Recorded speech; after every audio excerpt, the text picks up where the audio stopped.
Good afternoon. You are highly welcome to Perfect Children Academy. नमस्कार साथियों, perfect Children academy पे आपका हार्दिक स्वागत है। ह्यूमन रिप्रोडक्शन के तहत आज हम लोग बहुत ही महत्वपूर्ण टॉपिक ओवोजेनेसिस के बारे में बात करेंगे। अंड जनन क्या है इसको जानेंगे और बिल्कुल सिंपल भाषा में हम इसको समझेंगे कि किस तरह से हमारी अंड जनन की प्रक्रिया प्रीनेटल और पोस्ट नेटल में संपन्न होती है। यानी हमने देखा था कि मेल के केस में जब वो पॉवर्टी हिट करती है उसको 12 से 13 वर्ष की उम्र में, तब एक मेल के अंदर स्पर्मेटोजेनेसिस की प्रक्रिया संपन्न होती है और वो स्पर्मेटोजेनेसिस की प्रक्रिया चलती है नियर अबाउट टिल डेथ मान के चलिए मेल के केस में। लेकिन फीमेल के केस में ऐसा नहीं है। बहुत ही मार्के की बात है कि फीमेल के केस में ओवोजेनेसिस की प्रक्रिया बिफोर बर्थ होती है और बिफोर बर्थ स्टार्ट हो करके आप जानते हैं कि नियर अबाउट मेनोपॉज तक यानी 50 वर्ष तक जो है चलती है।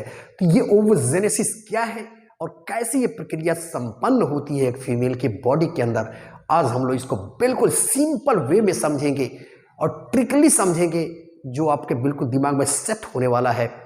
सबसे पहले आइए हम देखते हैं, इस लेक्चर की तरफ सीधे बढ़ते हैं। सबसे पहले हम देखते हैं कि ओवोजेनेसिस होता क्या है या अंड जनन क्या होता है। अंड जनन हम किसे कहेंगे, ओवोजेनेसिस किसे कहेंगे? ओवोजेनेसिस देखिए, formation of mature ovum, formation of mature ovum from oogonia, यानी oogonia से मैच्योर ओवम का बनना ही क्या है? अंड जनन है। अब हम लोग देखेंगे कि ये oogonia कौन सी वाला है, oogonia क्या चीज है और ये अंड जनन की प्रक्रिया कैसे oogonia से संपन्न हो जाती है। आइए चलते हैं सीधे लेक्चर की तरफ। देखिए होता क्या है, शुरुआती दौर में जब एक न्यू बॉर्न बेबी पैदा होता है, यहां देखिए एक न्यू बॉर्न बेबी हमने ले लिया, सपोज कर लीजिए कि ये एम्ब्रियोनिक स्टेज में है, ये न्यू बॉर्न ये बेबी है, यह एम्ब्रियोनिक स्टेज में है। तो होता क्या है आइए देखते हैं। जब यह एम्ब्रियोनिक स्टेज में यह होता है तो इसका यूक जो यानी मदर के यूट्रस से जो इसको यूक सैक जो मिलता है, इस यूक सैक को कहते क्या है? Primordial Graafian cell. अब ये प्राइमोर्डियल ग्राफियन जो सेल है, नियर अबाउट जब बच्चा जो है मां के गर्भ में लगभग यूं मान के चलिए कि 4 हफ्ते का होता है, तो ये योग सैक के अंदर ये प्राइमोर्डियल जर्म सेल जो है बन जाती हैं। अब ये प्राइमोर्डियल जर्म सेल करती क्या है? तेजी से अपनी संख्या को बढ़ाती है, यानी प्रोलिफरेशन होता है इसमें। और जब ये संख्या को बढ़ाती हैं तो बढ़ाने के बाद होता क्या है, ये सीधे आगे की तरफ ये जो है प्राइमोर्डियल जर्म सेल आगे की तरफ बढ़ती हैं और ये जो फीमेल पल रही है मां के उम्र में, इसका जो जेनाइटल, ये जो जेनाइटल है, जेनाइटल जो ट्रैक है, जो गोनेड है, जेनेटल प्राइमरी गोनेडल है यानी विकसित हो रहा है, इसके अंदर ये इंटर कर जाती हैं प्राइमरी गोनेडियल सेल यानी। तो अब क्या होगा, प्राइमोर्डियल जो गोनेडियल सेल है जब इसके अंदर प्रवेश कर जाती हैं, अब देखिए क्या होता है, ये मां के उम्र में ये शिशु, ये बच्ची पल रही है, इसके अंदर होता क्या है? अब इसी प्राइमोर्डियल गोनेडियल सेल को हम लेते हैं प्राइमोर्डियल जर्मिनल सेल। अब आप जानते हो कि प्राइमोर्डियल जो जर्मिनल सेल है ये बनी कैसे हैं? आप जान रहे हैं कि एक जो है एक जोड़ी यानी एक यन जो है यानी एक क्रोमोसोम, एक जोड़ी इसको पिता से मिला हुआ है क्रोमोसोम, समझ रहे हैं आप, और एक जोड़ी जो है माता यानी एक जो है माता से मिला हुआ है, 23 पिता से और 23 माता से, यानी पेरेंटल और मैटरनल क्रोमोसोम मिलते हैं। इस तरह से यह बेबी बना हुआ है। यानी इसके अंदर कितने हैं क्रोमोसोम भाई? 46 हैं। और यह भी आप जान रहे हैं कि यह जो है 2n है यानी डिप्लॉयड है। इसके अंदर क्रोमोसोम तो है भाई 46, लेकिन जो इसका डीएनए मटेरियल है वो भी क्या है, 2n है। इतनी बात आप समझ गए। अब देखिए होता क्या है, ये प्राइमोर्डियल जो जर्म सेल है, अब इसके अंदर अभी हमने देखा कि इसके अंदर भी जेनेटिक मटेरियल, वही 2n की कहानी है, वही 46 क्रोमोसोम इसके अंदर है। अब ये करता क्या है, रैपिडली डिवाइड करता है। और आप जानते हैं कि डिवीजन जो है माइटोटिक डिवीजन के शुरू होता है, यानी सूत्री विभाजन इसके अंदर संपन्न होता है। और जब ये सूत्री विभाजन संपन्न होता है तो ये कोशिकाएं, ये सेल तेजी से सूत्री विभाजन करती हैं और अपनी संख्या को बढ़ाती हैं। जब अपनी संख्या को बढ़ा लेती हैं तो इसके बाहर एक देखें, एक कवर, ये कवरिंग, एक शीथ, मोटी सी एक शीथ इनके बाहर अब डेवलप होने हो जाती है। अब ये देखिए ये है क्या, ये जब शीथ डेवलप हो गई तो इसको हम कहते हैं, यानी ये फ्लैट होती हैं और ये फ्लैट एपिथेलियल सेल होती हैं जो इसको चारों तरफ से सराउंड कर लेती हैं। अब ये जो बना, यानी प्राइमोर्डियल जो जर्म सेल है, माइटोटिकली डिवाइड करके अपनी संख्या को जैसे ही रैपिडली बढ़ाई हैं और इसके बाहर जो है एपिथेलियल जो सेल का जमावड़ा हो गया है, अब इसका नाम यहीं पे बदल गया। इसको हम कहेंगे ओगोनिया, ओगोनियम, यानी बहुत सी चीजें बन गई। अब ये क्या हो गया भाई, ओगोनिया हो गया। वेरी इंपॉर्टेंट, ओगोनिया, एक को हम कहेंगे ओगोनियम। अब इस ओगोनिया को थोड़ा देखिएगा, क्योंकि सूत्री विभाजन हुआ है, इसीलिए यह भी प्राइमोर्डियल जर्म सेल की तरह से यहां भी 2n होगा, यहां भी 46 क्रोमोसोम होंगे और यहां भी जो डीएनए मटेरियल होगा वो 2n ही होगा। ठीक, अब देखिए ये जो प्राइमरी ओगोनिया जो बनी हुई है, अब ये ओगोनिया तेजी से मल्टीप्लाई करती हैं और मल्टीप्लाई करके अपनी संख्या को यानी बढ़ाती हैं। और बढ़ाने के बाद कुछ इसमें से ऐसी सेल बनती हैं, ये इसके बाहर भी आप देख रहे हैं वही दीवार, वही लेयर बन रही है, इसको हम फॉलिक्यूलर सेल कहते हैं। अब इसमें से मैक्सिमम क्या करती हैं, ready to go toward meiosis, और मैक्सिमम अदर जो है डिजनरेट कर जाती हैं। जितनी ओगोनिया बनी सब की सब थोड़े जो है ओवम में कन्वर्ट हो जाएंगी, ज्यादातर इसमें से डिजनरेट हो जाती हैं और कुछ जो है रेडी अपने आप को कर लेती हैं आगे बढ़ने के लिए, यानी मियोसिस फर्स्ट में जाने के लिए प्लानिंग बना लेती हैं। तो देखिए, जो अब हम इसमें से एक सपोज कर लीजिए ले रहे हैं, हम मान लीजिए एक ओगोनिया हम ले रहे हैं जिसको हम ओगोनियम कहेंगे। अब एक ओगोनियम यहां मैं ले रहा हूं, ये अपनी संख्या को इसलिए अपनी साइज को क्या किया भाई, बढ़ा लिया। और साइज को जैसे ही बढ़ाती है और इसके फॉलिक्यूलर सेल इसके बाहर लग जाते हैं, तो इसके अंदर भी आप देखेंगे अभी भी वही कहानी है, ये अभी मियोसिस में नहीं गया है, इसीलिए यहां भी 46 क्रोमोसोम है, 2n ही यहां भी वही कंपोजिशन है, सेम है, लेकिन इसका नाम बदल गया क्योंकि ये ओगोनिया अपनी साइज को बढ़ा लिया, फॉलिक्यूलर सेल इसके अराउंड चारों तरफ आ गए।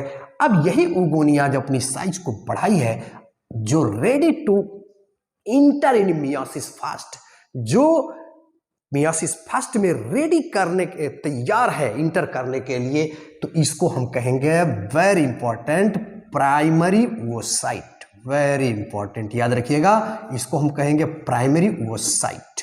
ठीक है, अब ये नाम हो गया प्राइमरी ओसाइट। अब ये प्राइमरी ओसाइट जब बन गई तो अब ये क्या करती है, अभी ये कहानी चल रही है प्रीनेटल स्टेज की। कहानी कहां की चल रही है भाई, प्रीनेटल स्टेज,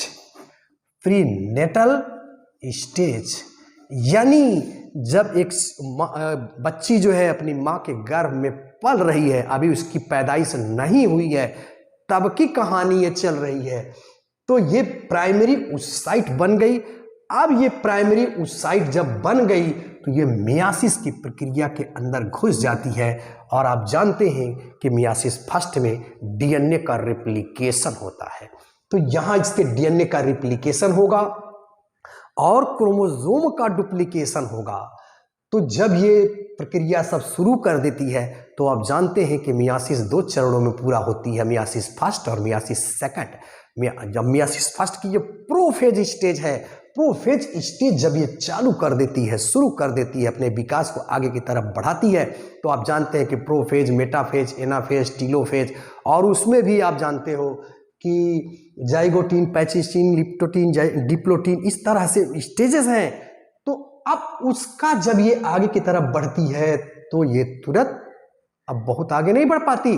जो प्रोफेज का डिप्लोटीन स्टेज है, वेरी इंपॉर्टेंट, प्रोफेज के डिप्लोटीन स्टेज में अरेस्ट कर ली जाती है। ये देखिए यहां हमने बना दिया है ताकि आपको समझने में आसानी हो। ये अरेस्ट कर ली जाती है प्रोफेज के किस स्टेज में भाई? प्रोफेज के डिप्लोटीन स्टेज में इसके विकास के क्रम को रोक दिया जाता है, यानी इसे कैदी बना लिया जाता है। अब ये कैद में आ गई। अब इसके थोड़ा सा हम क्रोमोसोम को देख लेते हैं। देखिए भाई, क्रोमोसोम तो वही है, लेकिन हो गया क्या भाई? अब तो बंटना भी तो होता है मियासिस में, तो इसका 46 यानी होता ही है, 46 ही रहेगा, लेकिन उसका डबल वो हो जाएगा, मतलब सेट हो जाएगा, डिप्लॉयड हो जाएगा, और यहाँ पे यन जो है 4 यन में कन्वर्ट हो जाता है। तो ये अरेस्टेड स्टेट है। ये हमारी कहानी हुई प्री नेटल स्टेज में, यानी बच्ची जब माँ के गर्भ में पल रही है तो उसकी कहानी है। ये बात हमारे समझ से आप समझ गए। इसके बाद से हम आगे बढ़ेंगे, पोस्ट स्टेज की तरफ चलेंगे और देखेंगे कि किस तरह से जब बच्ची पैदा हो जाती है तो क्या होता है, और जब 12-13 वर्ष की अवस्था को आप अटेन कर लेते हैं, यानी पॉवर्टी हिट करती है, तो अब ये अरेस्टेड जो मियासिस फर्स्ट की स्टेज अरेस्ट हो चुकी है, कंप्लीट नहीं हुई है, अब ये कैसे कंप्लीट होगी इसको भी जानेंगे। लेकिन ये जितनी बातें मैंने एक चित्र के माध्यम से समझाई, आइए इसको थोड़ा सा और शार्ट समझने की कोशिश करते हैं। देखें, ये प्राइमोर्डियल सेल है, जर्मिनल सेल है भाई। अभी हमने देखा कि इन्हीं प्राइमोर्डियल जर्मिनल सेल से क्या बन गया? ओगोनियम बन गया। ठीक, बहुत ज्यादा रहेंगे तो ओगोनिया कहेंगे, एक है तो ओगोनियम हो गया। सपोज कर लीजिए मैंने यहाँ ओगोनियम ले लिया। अब ये ओगोनियम क्या होगा? इसमें माइटोटिक डिवीजन होगा। देखिए माइटोटिक डिवीजन हुआ, ये बिफोर बर्थ की कहानी चल रही है भाई। तो माइटोटिक डिवीजन हुआ।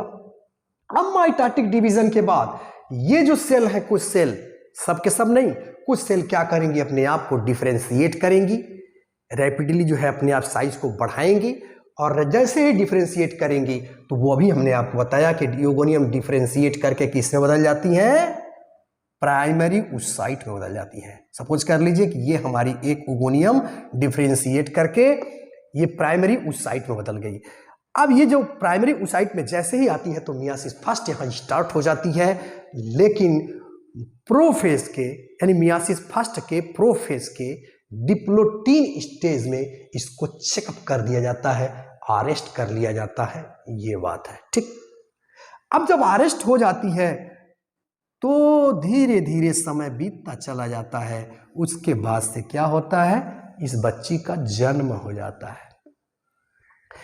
जब जन्म होता है तो बड़े मार्के की कहानी है। जब बच्ची ओम स्टेज में होती है, यानी अपनी माँ के गर्भ में होती है, तो इसके देखेंगे प्रत्येक ओवरी में नियर अबाउट 2 मिलियन ये प्राइमरी oocyte बने रहते हैं। ओगोनियम से प्राइमरी oocyte बने हुए हैं, ये 2 मिलियन के करीब हैं। लेकिन जैसे जैसे समय बढ़ता, ये जब चाइल्ड बर्थ हो जाता है तो इसके अंदर अब ये क्या होता है? ये संख्या कम होती चली जाती है। एक बात जरूर ध्यान रखिएगा, ये प्राइमोर्डियल फॉलिकल को, प्राइमोर्डियल फॉलिकल और यहाँ प्राइमोर्डियल हमने जो है जर्म सेल भी कहा, इसमें अंतर है। इसके देखिए, इसके बाहर चारों तरफ जो है कवर आई हुई है, इसमें कोई कवर नहीं है, ये भी ध्यान रखिएगा। और साथ ही साथ इसके अंदर प्राइमरी oocyte है भाई, यहाँ प्राइमरी oocyte नहीं है, ये भी थोड़ा सा ध्यान रखना। तो मैं बात कर रहा था कि अब यहाँ पे जब चाइल्ड का बर्थ हो गया तो ये फॉलिकल अब क्या होते हैं, नष्ट होते चले जाते हैं, धीरे धीरे कम होते चले जाते हैं। जो 2 मिलियन ईच ओवरी रखती थी, अब आप देखेंगे चाइल्ड बर्थ में ये इसके पास मात्र रह जाती है 60 से लेकर के 80 के, यानी 60,000 से लेकर के 80,000 तक ही जो है इसके अंदर अब फॉलिक्यूल रह, यानी प्राइमरी oocyte रह जाते हैं। इसी को हम follicular atresia, very important, follicular atresia भी कहते हैं। एट्रेजिया यानी जो इतनी मिलेनियर थी, बहुत संपन्न थी, इसके ओवरी में प्रत्येक ओवरी में 2 मिलियन जो है प्राइमरी oocyte थे, अब वो धीरे धीरे क्या हो गए, कम होते चले गए। यानी अब ये दरिद्र हो गई, एक तरह से गरीब हो गई। एक बात बड़ी मार्के की है, ध्यान रखिएगा कि बिगिनिंग स्टेज में यह ओगोनियम तो होते हैं और इन्हीं ओगोनियम से प्राइमरी oocyte बन जाती है, लेकिन जब बर्थ हो जाएगी चाइल्ड की तब ये ओगोनियम का कोई मतलब नहीं है। अब जितनी oocyte बन गई वही रह जाएंगी, उन्हीं में से आगे की तरफ उनको बढ़ना है या उन्हीं को मतलब धीरे धीरे उनका घटना है। तो ये कहानी हमारे समझ से आप समझ गए कि ये बिफोर बर्थ क्या कहानी होता है। अब हम थोड़ा सा इसको और आगे बढ़ा लेते हैं। बिफोर बर्थ के बाद हम बर्थ के बाद की कहानी देख लेते हैं और फिर इसको हम चित्र के माध्यम से भी इसको समझाने की कोशिश करते हैं। तो आइए देखिए, अब ये बच्ची पैदा हो गई, अब ये मियासिस फर्स्ट इसकी कंप्लीट हुई नहीं है, चाइल्ड है ये, अपना जा रही है स्कूल, खेल रही है, कूद रही है, कोई बात नहीं है। जब 10-11 वर्ष की हो गई, यानी 12वें वर्ष में जैसे ही प्रवेश करती है तब देखिए क्या होता है। अब ये जो मियासिस फर्स्ट जो अरेस्ट हुई थी, यानी ये अरेस्ट हो गई थी, अब इसको ये भी तो चाहती है कि भाई हम कैद हैं, हम बाहर कैसे निकलें, किसी का इंतजार कर रही है कि कोई तो आए और हमें इस स्टेज से छुड़ाए। तो देखें इनका तारनहार कौन बनता है, इनका तारनहार वही हार्मोन बनते हैं। जब पबर्टी हीट करती है तो आप जानते हो कि हाइपोथैलेमस से GnRH यानी गोनेडोट्रोपिक रिलीजिंग हार्मोन निकलते हैं और एंटीरियर पिट्यूटरी को FSH फॉलिकुलर स्टिमुलेटिंग हार्मोन और LH ल्यूटिनाइजिंग हार्मोन निकलते हैं। तो जब वो हार्मोन आते हैं तो इसको अब यहाँ कैद जो बनी हुई है बेचारी, इसको अब यहाँ से आज़ाद करते हैं। अब आज़ाद जब करते हैं तो होता क्या है, तब जा कर के यह प्राइमरी oocyte जो है अपने जो वो मियासिस फर्स्ट था उसको कंप्लीट करती है, यानी ये हार्मोनल कंट्रोल आने पे ये कंप्लीट होता है। उसके बाद हम देखते हैं कि ये प्राइमरी जो oocyte थी, अब इसको तो जान मिल गई भाई, इसको तो संबल यहाँ से मिल गया है, यानी कोई सहारा इसको मिल गया है। अब ये मियासिस फर्स्ट को कंप्लीट करती है और कंप्लीट करने के बाद पुनः यह डिवाइड करती है और डिवाइड करती है तो देखें एक छोटी सी इसकी सेल बनती है जिसको हम फर्स्ट पोलर बॉडी कहते हैं। Very important, first polar body याद रखिएगा, फर्स्ट पोलर बॉडी, ये फर्स्ट पोलर बॉडी बनती है। और दूसरी जो है एक और सेल बनती है, वेरी इंपॉर्टेंट, यह जो सेल बनती है आप देख रहे हो, ये कहानी है मियासिस सेकंड की स्टार्ट यहाँ से हो रही है, सेकेंडरी oocyte में कन्वर्ट हो जाती है। यह सेकेंडरी oocyte जो है ये मियासिस सेकंड में अब ये चल जाती है और ये रैपिडली बढ़ती है। लेकिन हाँ, ये सेकेंडरी oocyte चाइल्ड बर्थ के बाद है भाई, यानी पबर्टी हिट कर गई है इसको।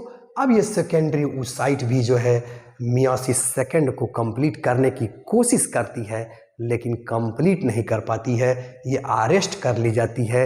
यानी जो मियासिस सेकंड है उसके मेटाफेज स्टेज में, वहाँ आपने डिप्लोटिन देखा था और यहाँ मेटाफेज स्टेज में पुनः इसकी प्रोग्रेस को चेकअप कर दिया जाता है, और जब प्रोग्रेस चेकअप हो जाएगी तो ये पुनः जो है जो सेकेंडरी oocyte बनी हुई है ये डिजनरेट हो जाती हैं, डिस्ट्रॉय हो जाती हैं।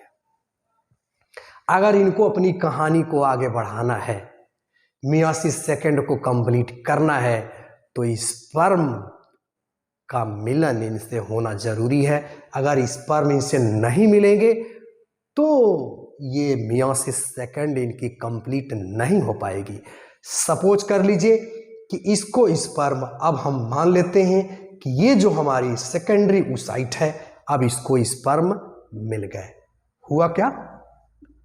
एक तो स्पर्म में दो परिस्थितियां आई, एक तो स्पर्म नहीं मिला तो उसका डेथ होना है, यानी अपने प्रियतम के इंतजार में वो प्राण त्याग देती है अगर वो नहीं आया तो। लेकिन अगर इसका प्रीतम जो स्पर्म है आ गया तो इसमें नई जान आ जाती है। Sperm touch provide a very magical effect to secondary oocyte and is become very happy. जैसे ही इसको स्पर्म का टच मिलता है ये बहुत ही खुश हो जाती है और इसके अंदर नई जान आ जाती है और ये नए तरह से अपना विकास के क्रम को आगे की ओर बढ़ाती है। अब आइए देखते हैं होता क्या है। अब देखें ये पुनः जो है डिवाइड करने लगती है और डिवाइड करके पुनः एक पोलर बॉडी यहाँ बनाती है और फिर से एक और यहाँ पे सेल जो बनती है ये प्राइमरी नहीं है बल्कि सेकेंडरी oocyte है और ये जो है मेटाफेज जाकर के यहाँ पे कंप्लीट होता है और मियोसिस सेकंड यहाँ पे कंप्लीशन की तरफ बढ़ती है। और इसके अंदर आप जानते हैं कि ओवम का प्रवेश, ओवम के अंदर अभी शुक्राणु का न्यूक्लियस भी इंटर कर जाता है और जैसे ही शुक्राणु का न्यूक्लियस इंटर कर जाता है यह ओवम आगे चल करके जाइगोट में बदल जाता है और यहीं से जीवन की शुरुआत हो जाती है। और यह जाइगोट जो है 2n, एक स्पर्म का न्यूक्लियस और इसका न्यूक्लियस मिलकर के 2n में कन्वर्ट हो जाता है। तो ये कहानी है। अभी हमने इसको सिंपल वे में समझा, अब आइए इसको हम चित्र के माध्यम से भी पोस्ट नेटल स्टेज को समझने की कोशिश करते हैं।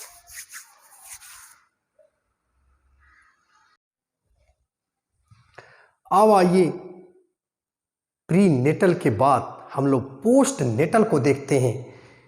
जब बेबी का जन्म हो गया फिर उसके अंदर अभी हमने देखा कि किस तरह से जो मियोसिस फर्स्ट थी वो जा कर के हमने देखा कि किस तरह से डिप्लोटीन स्टेज में अरेस्ट हो गई है। अब अरेस्ट के बाद जब वो चाइल्ड बर्थ कर जाएगा, उसका जन्म हो जाएगा, फिर उसका बचपना गुजरेगा, फिर जब पॉवर्टी हिट आएगी तब उसको छुड़ाने के लिए कौन आएगा, उसकी कहानी हमने बताई। और आइए उसको चित्र के माध्यम से समझने की कोशिश करते हैं। तो हम लोग बात कर रहे हैं ओवोजेनेसिस की प्रक्रिया को। आइए हम आगे की तरफ बढ़ते हैं। अभी हमने देखा कि एम्ब्रियोनिक स्टेज में जब वो चाइल्ड रहा तो उसके अंदर कौन सी कहानी घटित हुई, इस बात को हम लोगों ने देखा। अब हम लोग आगे की तरफ बढ़ेंगे। अभी हमने देखा कि जैसे ही एम्ब्रियोनिक स्टेज में है वो मियोसिस फर्स्ट में जैसे ही आई थी तो इसको हम लोगों ने प्राइमोर्डियल फॉलिकल कहा था।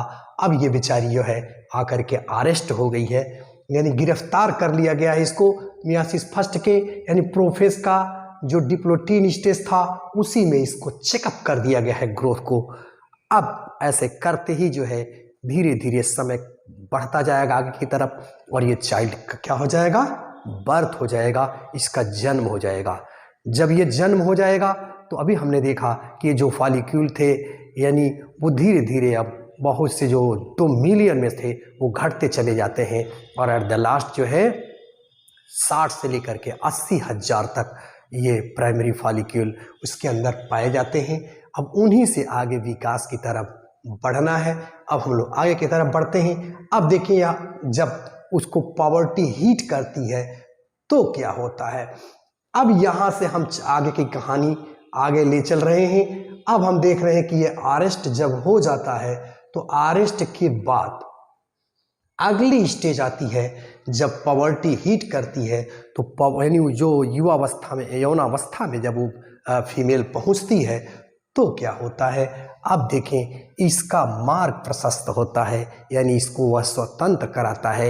यानी जो गोनेडोट्रोपिन हार्मोन है जो हाइपोथैलेमस से निकल रहा है वो एंटीरियर पिट्यूटरी को प्रेरित कर रहा है। LH और FSH ल्यूटिनाइजिंग हार्मोन और फॉलिकल स्टिमुलेटिंग हार्मोन का प्रभाव जब इस पे पड़ता है, यानी इसका साथ जब इसको मिलता है तो ये इसको जेल से क्या करते हैं, छुड़ा लेते हैं।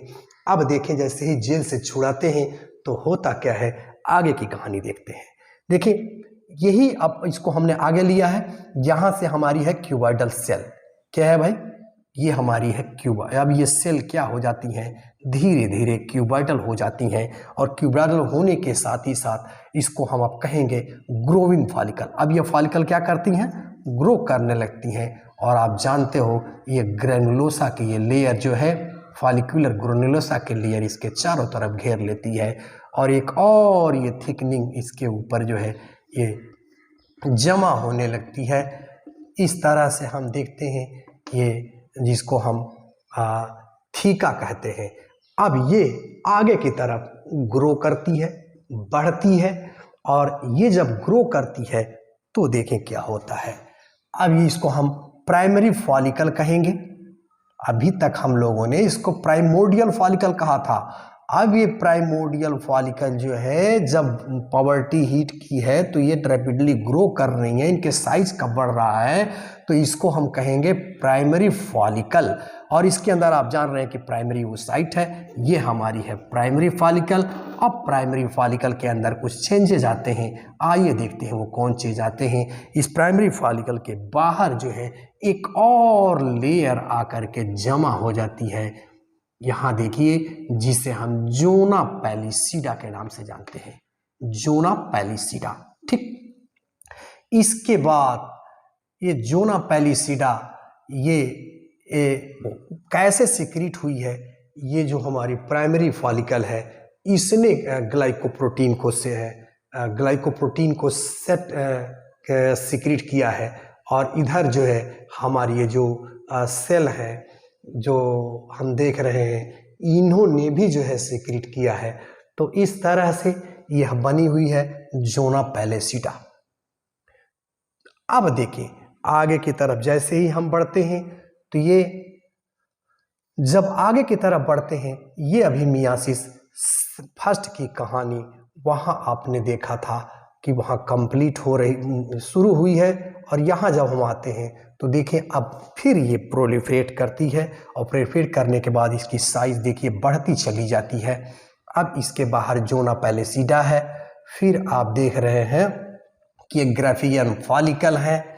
अब इसके बाहर एक थोड़ा सा और ये जो ग्राफियन जो फॉलिकल ये जो है लेयर है ये बढ़ जाती है और इसमें आप देख रहे हैं कि इस तरह की संरचना आपको दिखाई दे रही है, एक गड्ढा दिखाई दे रहा है जिसे हम इंट्रम कहते हैं। वेरी इंपॉर्टेंट, इंट्रम, इसे याद रखिएगा, ये हमारी हो गई इंट्रम। और इंट्रम के बाहर एक और लेयर इसके बाहर सज जाती है जिसे हम थीका कहते हैं। चूंकि बाहर है और इसके बाहर भी एक लेयर सज जाती है, इसको भी हम यानी इसको थीका एक्सटर्ना, बाहर की लेयर को थीका एक्सटर्ना और इसके समीप के लेयर को थीका इंटरना के नाम से जानते हैं। तो एंट्रिम यानी इसको हम अब ये बन जाती है हमारी सेकेंडरी फॉलिकल। ठीक है, सेकेंडरी फॉलिकल पुनः जो है अब आगे की तरफ इनकी कहानी बढ़ती है और ये जो हमारी मियासिस फर्स्ट थी वो मियासिस फर्स्ट की जो स्टेज चेकअप कर दी गई थी, अब यहाँ पे मेटाफेज यानी मियासिस फर्स्ट जो है आकर के यहाँ आते आते कंप्लीट हो जाती है। जब कंप्लीट हो जाती है तो यह सेल जो है अब आगे की तरफ देखिए विकास की गाथा इसकी आगे की तरफ बढ़ती है। और जैसे ही इसका मियासिस कंप्लीट होता है फर्स्ट, उसके बाद से क्या होता है यह आप देख रहे हैं, थीका एक्सटर्ना, थीका इंटरना और ये जो है जर्म फिलियल है। और इसके बाद से होता क्या है, अब देखें आगे की कहानी। ये जो हमारी सेल है यानी सेकेंडरी oocyte, अब ये प्राइमरी सेकेंडरी oocyte जो है यानी सेकेंडरी फॉलिकल सेकेंडरी oocyte में बदलती है और एक और यहाँ पे यानी विभाजन होता है, यहाँ पे एक सेल बन जाती है जिसे फर्स्ट पोलर बॉडी कहते हैं, फर्स्ट पोलर बॉडी। ठीक है, ये हमारी क्या हो गई भाई, फर्स्ट ये हमारी आप जान रहे हैं जोना पैलिसीडा हो गई, जोना पैलिसीडा हो गई, ये हमारी सेल हो गई और यहाँ पे फर्स्ट पोलर बॉडी का निर्माण होता है और इसके बाद ये मियासिस सेकंड के लिए तैयारी कर लेती है। जब ये मियासिस सेकंड में जाती है तो आप जानते हैं कि ये जो है सेकेंडरी जो oocyte हैं ये अलग हो जाएंगे, लिबरेट हो जाएंगे और ये जो बनती है इसको आप जानते हैं कि कार्पस ल्यूटियम कहते हैं। फिर आगे चल कर के वो कार्पस एल्ब्यूकेंस में बदल जाती है। ये बातें पिछले लेक्चर में हमने किया है। अब देखें यहाँ से जब ये एग रिलीज हो गया यानी यह oocyte रिलीज हुआ है सेकेंडरी oocyte, तो अब होता क्या है अब इसके स्ट्रक्चर को आइए आगे की तरफ देखते हैं। देखें अब होता क्या है, देखें अब ये जो हमारी सेकेंडरी oocyte है इसके बाहर आप देख रहे हैं जोना पैलिसीडा की लेयर है। हाँ, लेकिन एक और यहाँ पे परिवर्तन होता है। यहाँ पे देखें ताज जैसी संरचना सज गई है इसके सिर पे, यानी लग रहा है कि क्राउन पहने हुए है, इसीलिए इसको कहते हैं कोरोना रेडिएटा। यहाँ भी आप देख रहे हैं यहाँ 2n है। अब ये कोरोना रेडिएटा यानी ताज पहन करके बिल्कुल सज धज करके यह जो है हमारी सेल तैयार है। यह फैलोपियन ट्यूब में इंटर कर गई है और इंतजार कर रही है अपने प्रियतम का। इसका प्रियतम कौन है? स्पर्म है। उसके इंतजार में खड़ी है सज धज करके क्राउन पहने हुए, इसीलिए इसको कोरोना रेडिएटा कहते हैं। लेकिन दुर्भाग्य है, अगर सौभाग्य है और दुर्भाग्य है, दो ही बातें यहाँ संभव हैं। अगर सौभाग्य नहीं मिला यानी स्पर्म का साथ इसको नहीं मिला, दो बातें हो सकती हैं। फैलोपियन ट्यूब में यह इंटर कर गई है सज धज करके, अगर इसको स्पर्म का साथ मिल गया तो क्या होगा और स्पर्म का साथ नहीं मिला तो क्या होगा। आइए इन दोनों परिस्थितियों को समझने की कोशिश करते हैं। देखिए, अगर इसको इसका प्रियतम जो स्पर्म है अगर मिल गया तो क्या होगा और नहीं मिला तो क्या होगा। सबसे पहले हम बात करते हैं नहीं मिला।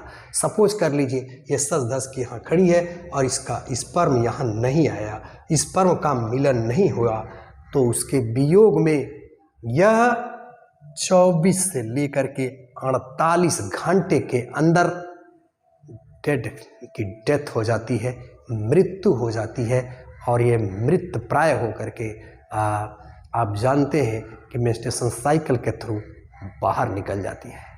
तो ये कहानी इनकी है। लेकिन सपोज कर लीजिए अब ऐसी जो सेकेंडरी oocyte है जिसको साथ मिल गया है स्पर्म का, तो होता क्या है। अब देखिए ये कितनी खुश है, कितनी नसीब वाली है। जैसे ही इसको स्पर्म का, यहाँ देखिए स्पर्म हमने बनाया है, सपोज कर लीजिए अब इसकी कहानी मैं कहने जा रहा हूं। जैसे ही स्पर्म का साथ इसको मिलता है इसका चेहरा खिल जाता है और ताज तो सजे ही हुए हैं। अब जैसे ही इसको स्पर्म का साथ मिला, touching of sperm provide a very magical effect in secondary oocyte।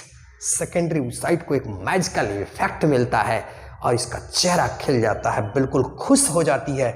और जैसे ही ये खुश होती है तब जाकर के इसके अंदर वही कहानी यानी स्पर्म के मिलने से इसका रैपिडली या सोई हुई थी बिल्कुल थकी मादी थी एक्टिव हो जाती है और एक्टिव होकर के इसके अंदर अब क्या होता है भाई, वही कहानी यानी एक पुनः इसका डिवीज़न रैपिडली होता है और दो सेल यहाँ पे बनती हैं।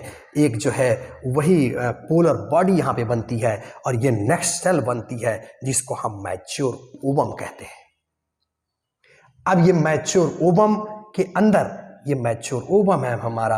अब मैच्योर ओवम इसी स्पर्म के टच की वजह से ही जो है ये मैच्योरिटी की तरफ हो गई है और मैच्योरिटी के वजह से इसके अंदर का जो सेल है और ये हमारा जो शुक्राणु है इसका भी सेल, इसका भी न्यूक्लियस इसके अंदर घुस जाता है और इस तरह से यह जाइगोट में बदल जाता है। तो ये कहानी है oogenesis की। इसी को हम लोगों ने शार्ट में यहाँ समझने की कोशिश की कि किस तरह से इसको स्पर्म का साथ मिला। तो यह इसका यानी अब जा करके यहाँ पे आप देख रहे हैं कि जो मियोसिस जो सेकंड थी जिसको स्पर्म का साथ नहीं मिला वो मियोसिस सेकंड कंप्लीट नहीं कर पाई और डिस्ट्रॉय हो गई, मर गई, मृत प्राय हो गई अपने प्रियतम के वियोग में। लेकिन जिसको स्पर्म का साथ मिल गया वो क्या हुई, मियोसिस सेकंड कंप्लीट की और साथ ही साथ जाइगोट का भी निर्माण हुआ।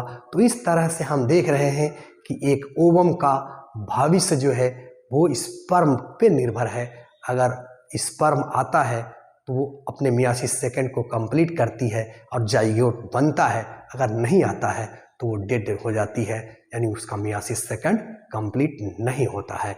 तो ये रहा ब्रीफ डिस्क्रिप्शन अबाउट ओवोजेनेसिस एंड हमने ओवोजेनेसिस को समझा, अंड जनन की प्रक्रिया को समझा और इसके अंदर आने वाले यानी बिफोर बर्थ की बात हमने की, यानी प्री नेटल स्टेज की बात की और पोस्ट नेटल यानी चाइल्ड बर्थ के बाद क्या कहानी होती है, इसको हमने समझने की कोशिश की। मुझे उम्मीद है कि इस लेक्चर आपको पसंद आया होगा। इस चैनल पे आप नए हैं तो इस चैनल को सब्सक्राइब करें, लाइक करें और कमेंट करना बिल्कुल न भूलें। Thanks for watching.